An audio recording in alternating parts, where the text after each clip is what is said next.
জয় শ্রীরাম। শুভ রাম নবমী। নমস্কার দর্শক বন্ধুরা, আজকের পর্বের নিবেদন শ্রীরাম নবমীর ব্রত কথা। চৈত্র মাসে শুক্লা নবমীর দিন ভগবান শ্রী বিষ্ণুর সপ্তম অবতার মর্যাদা পুরুষোত্তম ভগবান শ্রীরামচন্দ্র জন্মগ্রহণ করেছিলেন। তাই এই দিনে রামনবমী তিথি পালন করা হয়। আজকের পুণ্যদিনে রামনবমী ব্রতকথা শ্রবণে ভগবানের আশীর্বাদ পাওয়া যায়।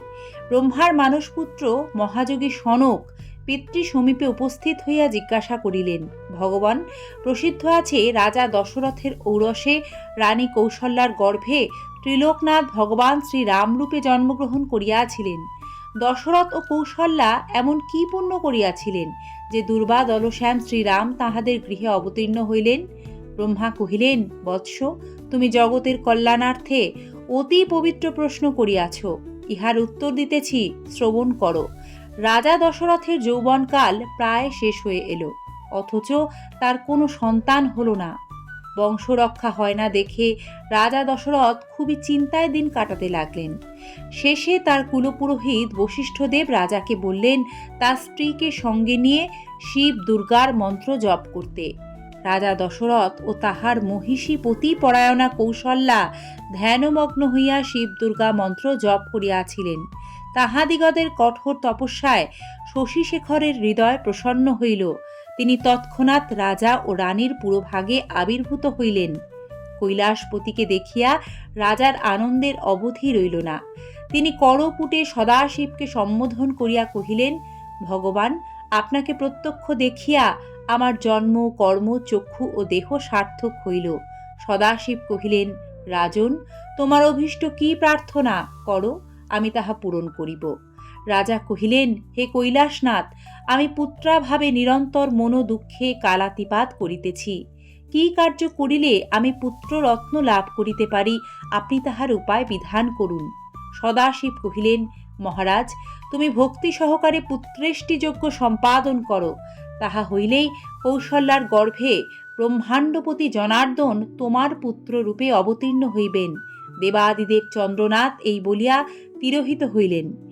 অনন্তর রাজা দশরথ কৌশল্যার সহিত একত্র হইয়া যথাবিধানে পুত্রেষ্টি যজ্ঞের অনুষ্ঠান করিলেন। যজ্ঞের ফলে অচিরে কৌশল্যার গর্ভ সঞ্চার হইল।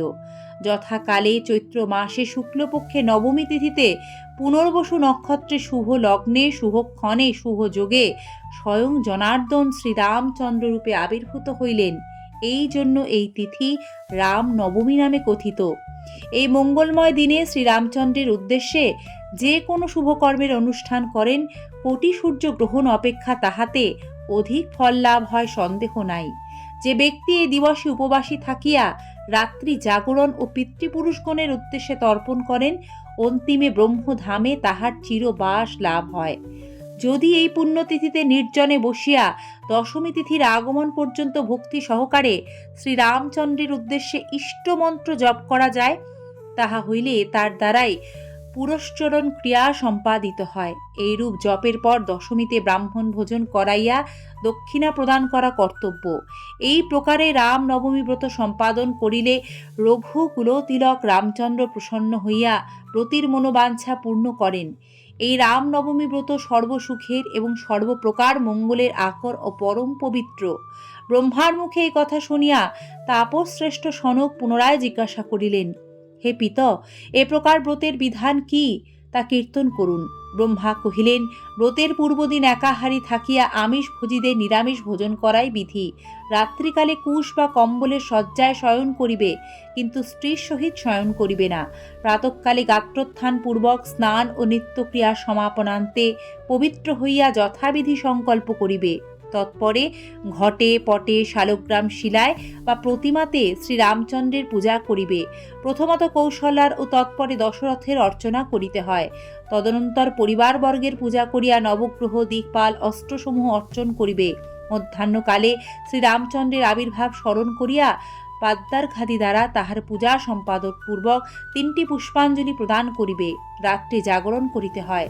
পরদিন প্রভাতে স্নানান্তে যথাবিধি ভক্তি সহকারে শ্রীরামচন্দ্রের পূজা সমাপনান্তে ব্রাহ্মণকে ভোজন করাইবে ও দক্ষিণা দিয়া তাহাদিগকে সন্তোষ সাধন করিবে।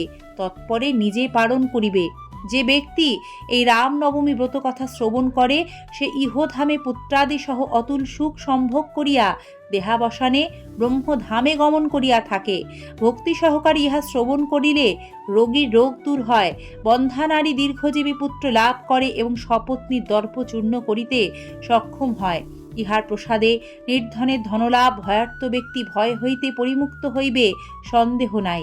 এ ব্রতের অনুষ্ঠান করিলে যেরূপ পুণ্য সঞ্চয় হইয়া থাকে, নানাবিধ যজ্ঞ, কঠোর তপস্যা ও সর্বতীর্থে ভ্রমণ দ্বারাও তাদৃশ পুণ্য লাভের সম্ভাবনা নাই।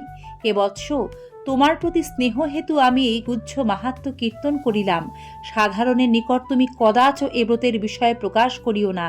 যে ব্যক্তি ভক্ত ও হরিহরে ভেদ জ্ঞান নাই, তাদৃশ শিষ্যর নিকটেই ইহা প্রকাশ করিও। জয় শ্রী পুরুষোত্তম রামচন্দ্রের জয়। শুভ রাম নবমী। ধন্যবাদ এই ব্রত কথাটি সম্পূর্ণ শ্রবণ করার জন্য।